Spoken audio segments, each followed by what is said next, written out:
Thank you. Hey, everyone. Charlie Day from Day to Day Senior Care. We are back with another episode of On the Road Tour. And tonight I have with me a very special guest, another former peer that I had worked with over my 3 decades in senior care and hospitals and assisted living and nursing homes was my final 6 years. So I have Melissa here with me. We work together. Hi, Melissa. Hi, It's Charles. it's great Hello, to have everyone. you. Thank you so much. I really appreciate the opportunity. And I normally don't go on script. A lot of people know this is off script stuff, and I like it better that way because I'm nervous right now. What are we going to talk As am about I. today? Yep. And we know people are watching us from three different venues, thanks to our Day to Day Senior Care Restream studio here. But so, but tonight, what we're going to talk about is how we work together. We worked at two facilities, one in Suffolk and one in Nassau. I mean Queens, and we're just gonna chat a little bit, and hopefully those that are listening will get a feel of what it's like on the inside just by our conversations as the staff that we were staff there. I was the nursing home administrator, and Melissa worked in both admissions, and she's going to share a little bit about herself now. So let me introduce you to Melissa, who has experience in nursing care and long term care. Thank Melissa. you, Charles. Hello, everyone. So my name is Melissa Vavrika. I had started off with a education major that I studied to be a teacher. I graduated from Malloy College. And I basically took a turn when I had a grandmother that needed long term care. And she was placed in facilities for rehab. And then from there, she needed long term care. So I said, wow, this is so Hmm. great. Just to have that opportunity to be able to help others and guide families because a lot of them don't have the resources. They're not really sure what to do when their loved one needs 24/7 care.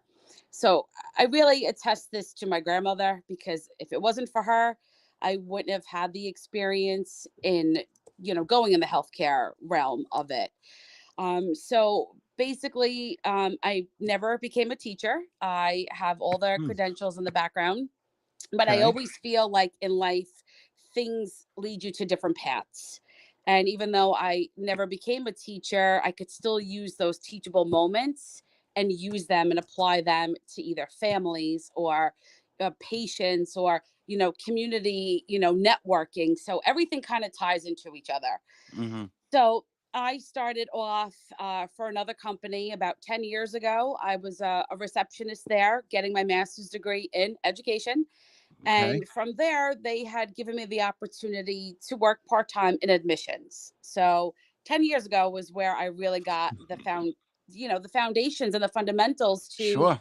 get into admissions. And every company is very different. I've worked in several.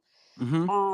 Their goals are pretty much the same, drive the census, fill the beds. That seems to be their common denominator. Sure. But Sure. also with that comes, stress. It comes with a lot of demands. You're Hmm. dealing with different, personalities. You're dealing with different family dynamics.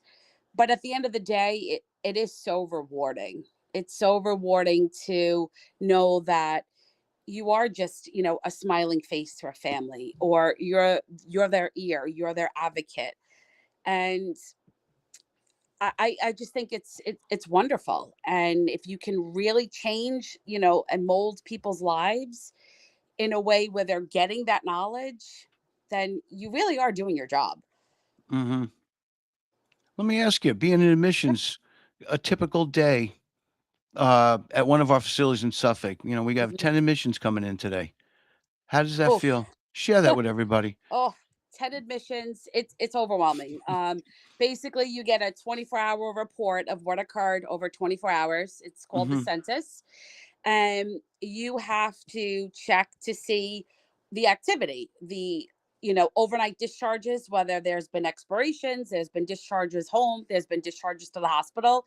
Sometimes it's not always on the report, and you have to, hunt down either different departments to figure out what happened. Oh yeah.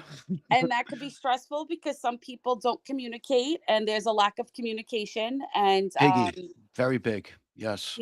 people not being aware of the importance of how the census is so important to admissions because it affects our numbers. Mhm. And from there, basically, we would then create our census and it would get sent out to the whole building so everybody knows what occurred. And it's always the day before. So if Mhm. we're doing the census on Tuesday morning, we're really working off a Monday census for the True. 24 That's right. hours. Yes. So Yes. it's the day prior. Mhm. And then from there, once we get the numbers sorted out and we know how many empty beds we're starting with, then it goes down by a billable census, by payers. How many Medicares are in house? How many managed cares are in house? How many private pay sources do we have in house? Mhm. Then it starts our day. We go on to referral sites from different portals where the hospitals are located, and we look clinically at patients' information and we look to Mhm. see if we could clinically meet their needs. Yes. And once we do that, we have to then do a handoff to nursing, and nursing has to review it because we're not clinical. We might be clinical because we've been doing this for so long, but we don't have, an RN, at the end of Mhm. our name as initials. We're not, a nurse practitioner. So we need that final say from nursing. Then you're working with case managers in the hospital and you're trying to sell your facility. Well, why does this facility in Suffolk stand out? Well, what Mhm. can we offer to the family? What can we offer to the case manager for Mhm. them to then go back to the family and say, I want that facility as my top choice?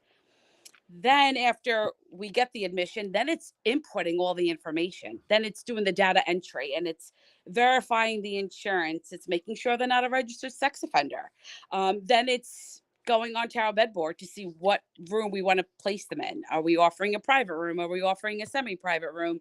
Then it's giving the final chart, or if we're going paperless, letting in our chats, we have platform chats, either Mhm. Viber or WhatsApp, to let the Mhm. whole team know in the facility this is the admission that's coming in. Yeah. So when we have 10 admissions coming in, it can be very stressful.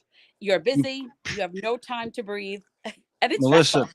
you made it very clear, and it's so true. It is so true.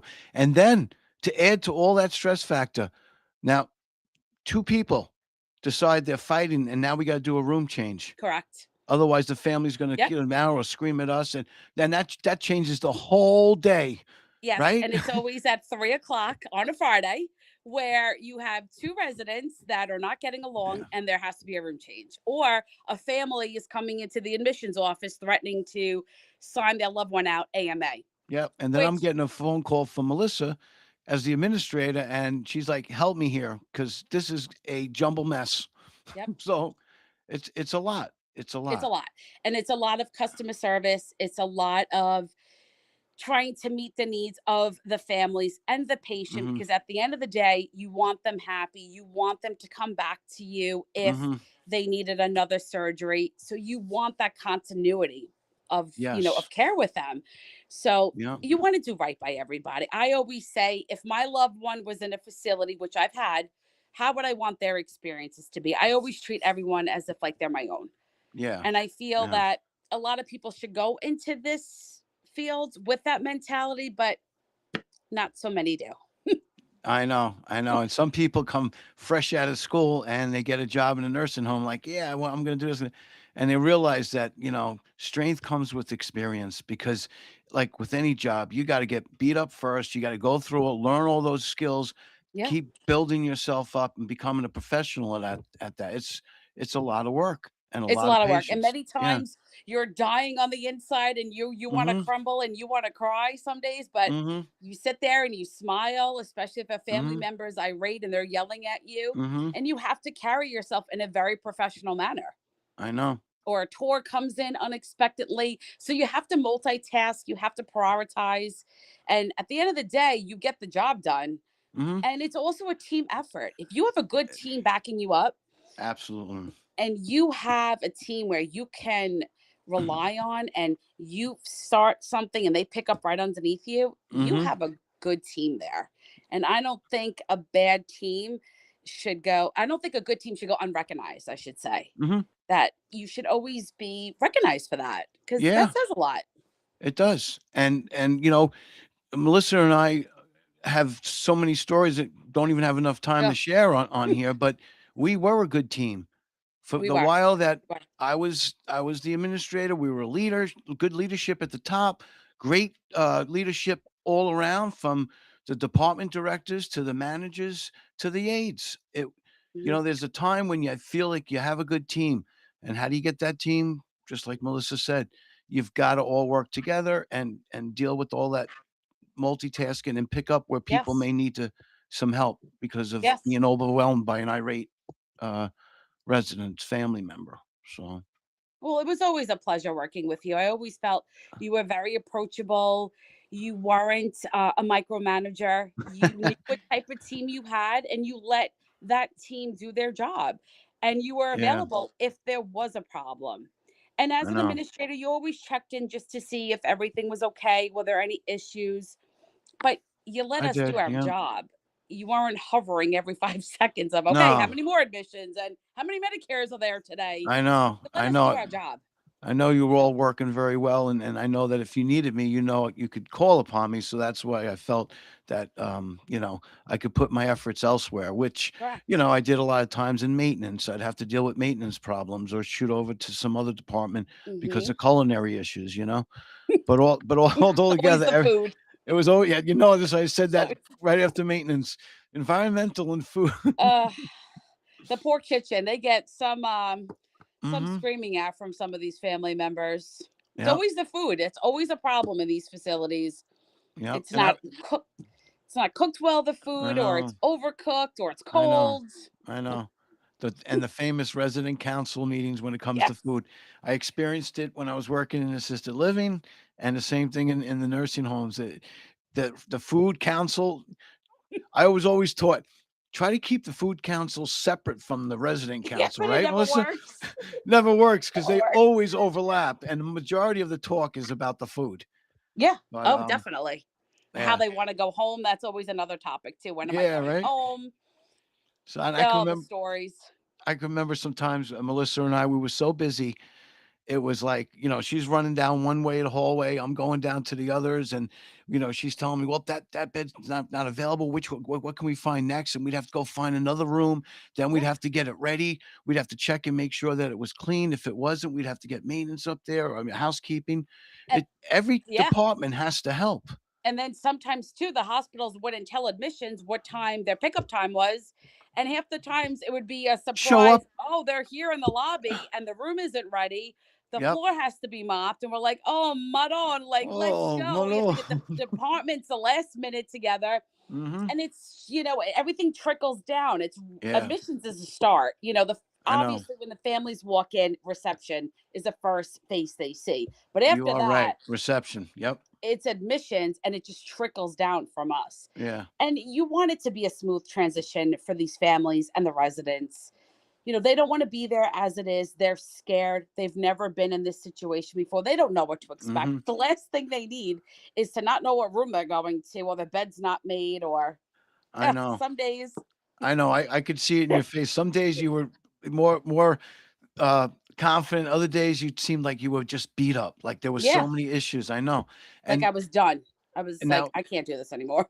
and Melissa had a critical role too, especially in the continuity of care and, good PR and, resident relations with families, like having to, she would be putting out fires.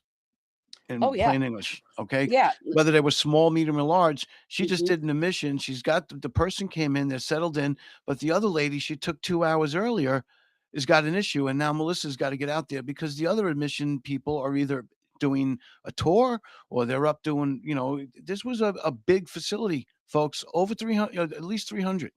So you can Yeah. see the intensity inside behind the curtains.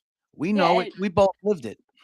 And I really do feel, piggybacking off of what you just said, Charles, when you have a bigger facility, that's when you really need a lot of people in admissions. You can't have two people in a Mhm. 200-bed facility. It's not practical You're right. because you need one person to look at referrals and try to, entice the social workers to get an Mhm. admission in the door, but you have all the other missing factors that are not even put into play yet, like I the know. tours, the room readiness, Mhm. um, the admission agreements to get the residents to understand their, legal rights, their insurance coverage. Yeah. You're diffusing fires all day long. So And you need a lot of people when you have a, yeah, 200 bed or more facility. It's I know. just practical. And you're bringing back memories. I know I'm getting older in age here. I don't can't remember as much as I used to, but I remember you Now coming you're into doing my good. office. Yep, no, but I remember you coming into my office and sharing some of things just like that. You Oh would give yeah. me some like you're like Charlie. I'm just letting you know what it's like out there, this and that. And I was always like, you need more staff. You need another person in there. Or why isn't nursing doing what nursing should do? Why does Be- admissions have to pick that up? And with my license on the building, I had to make those decisions. And if I should, sure. I don't want to share what, owners sometimes they disagreed with me, whatever, but I'd have to work around it. But that's the way it was. So, It's so true. And a lot of times from other departments, you would hear, that's not my job. That's not oh, what I'm wait, supposed to let's do. say it again. I wish I had that special AI button. That's not my job. Come up text. That would be nice for us because it's Yeah. so true. It's a common theme all the time. And Hmm. that's when you would look at the other individual and say, but we're all supposed to be working together. Hmm. At the end of the day, it really is for the resident. It's, for the sake of the facility, we need to work together. But some That's people true. just don't really have that mentality. They don't look at it that way. Hmm. No, you're right. So, yeah. Now I don't know. I know there's people out there watching. I actually didn't even have the comments thing on. I left it on sources here. Oops. So I'm going to switch out to comments. Where are the comments? Oh yeah, it's on the chat. Okay. Yeah. I don't show on stream. Okay. Nope. Can you see it now? N- No, I do not. Okay. I don't see any comments yet, All right. Let me. unless nobody's watching. Yeah, I'm looking at it the first time here. Back again for another stream. What's going on? Okay. Let's show on stream. All right, we'll just leave it for us here. Okay, yep, nobody yet. And I will type in. Tell me if you see this, Okay. because I'm still learning this. This is so much. I've No, been you're doing doing a this good since. job. This is great. This is my first podcast ever. Yes, I Oh, see all the like. right. Hello. And I'm so delighted to be here. I've always wanted to be in a podcast, and you've made that happen. So I thank you for that. Oh yeah, and I'll have you come back frequently. Yeah, Yes, I would because love that. yeah, That's great. a lot of us, I'm hoping that as we grow, that not only our clients and our families, but potential customers that may decide on whether they want day-to-day senior care or some other company, but at least they'll get to see, oh yeah, I remember that time with Melissa. Yeah. They were working together and it's real world stuff, and they were just so real. People Listen, like I always say real. you never know how you meet people in life and how one experience could lead you to the next stepping stone in life. And that has been like my biggest realization over the last couple of years is you never burn a bridge Hmm. and you never know where life could take you. I know. I know. It's got to be open to the possibilities. I know. I mean, life can throw you a curveball at any time. Yeah. So, yeah. So, if anyone's listening on either LinkedIn Live or YouTube channel or Facebook, we're open for any questions. If you have any questions you want to ask Melissa or myself, if you have a family member that may be looking to go into maybe transitioning from either assisted living into a nursing home, coming out of a hospital and needs to go in to nursing home. This is a perfect time. Melissa has a lot of Hmm. experience. She knows, and if she can't answer the question, she's certainly going to get to the right people that can. But that's Of the type of course. person she is. Thank you for that. Yes. So I'm checking my phone too here. Okay. Yep. No, nothing on my phone. Okay. I know a lot of people are home today, though. If this is, I was Ugh, thinking today too. I was like, if it's ever a good day to do some podcasting, is now because people are so home, they're isolated. it's so crazy. I think I live in Wantagh, and I think I thought it was like 12 inches. And then I Hmm. looked outside. I'm like, no, I think it's like close to 20. Yeah. School is closed again Again tomorrow. tomorrow. Yeah. I cannot believe this. And at 8 o'clock, if you want to join us at 8 o'clock, that's fine. But we're doing a special at 8 o'clock. It's trying to get anyone. I sent out some invites to some of my former peers who I know, Melissa, are stuck in facilities right now. Oh, So if they so got 5 minutes, they want to come on so and nice. share what's going on right now. I could share some of the stories of past snowstorms. Am I happy that I'm not inside the walls right now? I'm working in home care and outside walls. Yeah, I'm still working, but I'm not stuck in a Nope, facility for 3 days. But you're I did better it off. for many Yeah, years. Blizzard yeah. of 22. I was at the Hampton Center when we got 24 inches. I was stuck there for 3 days. I And can't then the assisted imagine. livings too. And up in Maine, when I was up in Maine with all the snow, who do you think had to stay there? I slept in You the did. office up in Maine. As Yeah. the administrator, Yeah.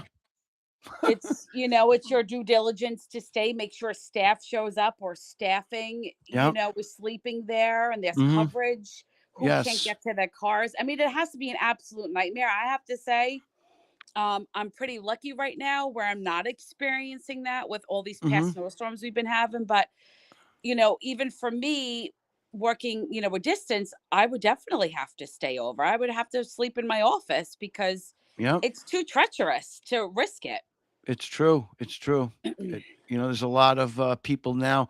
I heard a lot of crews from Maryland and all that came in on the day before and was staying in hotels because we had a client that was in a hotel for a while, that's going to be transitioning to the Bristol. But it's just crazy. It's Yeah. crazy. And it increases panic for these Hmm. residents Yes, and their loved ones trying to get them, settled in a new place. And it's like, oh, Mother Nature, you I couldn't know. wait another week or you couldn't go away at all. I It's know. almost spring before you know it. I know. It's Yeah. so crazy. I'm like, I thought we were done with this. I Oh guess yeah. we're not. I got something else to share too that before we go. We try to do 30 minutes, everybody, because I don't want people to think that I'm gonna pull you in for a 1 hour guest speaking. But I am. If people know my on the road tour, I'm coming for you. 2026. I've already been at the HRE East Northport with Diego and Pete Taylor. That you can go see our YouTube channel videos on that. We had a little presentations together. So I'm coming to find you, but yeah, so 8 o'clock. Don't forget, come on at 8 o'clock. We're gonna have hopefully some special guests that'll pop in and while they're live at their facilities and share how their weekends have been going. Um, but with Melissa, what happened? Hold on one second. Okay, with Melissa, there was a time when they had to transfer me from one facility. I went off to another one. I wound up in Queens. The company was the same. So, what happened is Melissa was called out to come and assist with the admissions at the time. So, again, we met up after a certain time, Mhm. and it was really, really nice. Um, you want to share a little bit about that? Calling Sure. you out to another facility to jump Yeah. into another admissions department. That was interesting because it's a very different location. It's a very different area, and just the patients that we would particularly get in this building, struggled with difficulties, whether it was Hmm. a lot of psychological needs, dementia. They would have drug and alcohol issues. Homeless has been a really big issue, unfortunately. Even Yes. insurance coverage. A lot of these patients in the hospitals had no insurance. So we would get Yeah, that's true. a lot of people in that geographical area that needed rehab, and they they didn't have a facility that was accepting them because of different parameters that they weren't meeting. So we would have, very, you know, we would have challenges, so to speak, where I would have to call the resident at bedside and have conversations with them. and I would have to do intakes, a financial intake with them to see if they qualify, just to get a Mm, understanding of what is their discharge plan looking like. So not only were you doing admission work, but you were also tying into a little bit of social work too, yes. without being a licensed social worker, just trying to see what their day-to-day lifestyle is like. And Mhm, that was a challenge. It was a heavy populated area where there was a lot of different nursing homes located less than a mile away. mhm. So it was a lot of competition in that area of trying to stand out, quote, Yes. amongst the rest. Very That was challenging a to say the least. challenging facility. It was a lot of younger individuals looking for rehab. Some of them really wouldn't be compliant with care. I have to say that going there every single time I had to go there, there was always like an ache in my chest, like, oh boy, what is this gonna bring now? It's a 2 hour drive there, sometimes an hour and a half I drive know, home.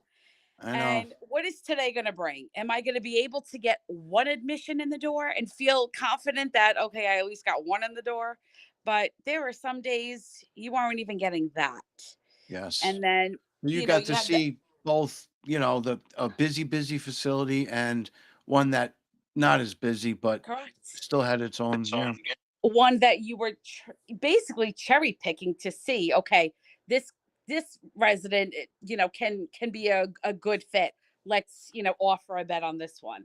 Yeah. It was hard, and then we were even offering free transportation to family that like lived in different boroughs just to get them to our facility. Yes, I So remember that. we were doing a lot of offering services and paying for Uber transportation. It was a whole different, scenario over there. And I can't say I loved it. I didn't, because I felt like if I wasn't bringing an admission in the door, I really wasn't doing my job, because I've had so many other, obstacles I was trying to get through just to get an admission. Well, I appreciated you when you were there, and Yeah. it was good to see that you were there helping to, because without you, they probably would have gotten less than one admission today. Thanks. So, Thanks. I you know, appreciate it. I yeah. do. So, I mean, it's tough. It's tough. And it's It's not us. It's the nature of the business. It's the nature of the business, and the leader at the top has to recognize that, support the staff. It gives the staff. I mean, there were times we had some good luncheons. Yep. Remember, we had some good luncheons just to break from all that stress and, You and just have some time and share with each other. Yeah. thanking So, us for, giving them a referral, and then mhm, they in return giving us one from the community. mhm, Everything is a give and take. We help an assisted living, we help another facility. Well, give us one in return. mhm. It was I loved, what I did. I loved meeting different people. I loved, just talking to them and, building up your networking. Yep. Melissa, it was great to have you tonight on as Thank a you, as a Charles. guest. A We're pleasure. cer I really appreciate this. we're This was certainly gonna have you again because, we could Please do. focus, yeah, as we especially as we go into the spring and stuff, and, I would love that. yep, appreciate it. Okay. All right, yeah, maybe we'll see you later. I did put an invite for you, I think, for 8 o'clock too, just to pop in, Okay, so, I'll check. If not, all I'll right, let you know. you I got would it. love to hear it. Okay. All right, Thank thank you. you. Thank you, All right, Charles. I Melissa. appreciate it. Bye, All everyone. right. Have a good night. All right. Thank you. Bye-bye, Bye. everyone. Bye.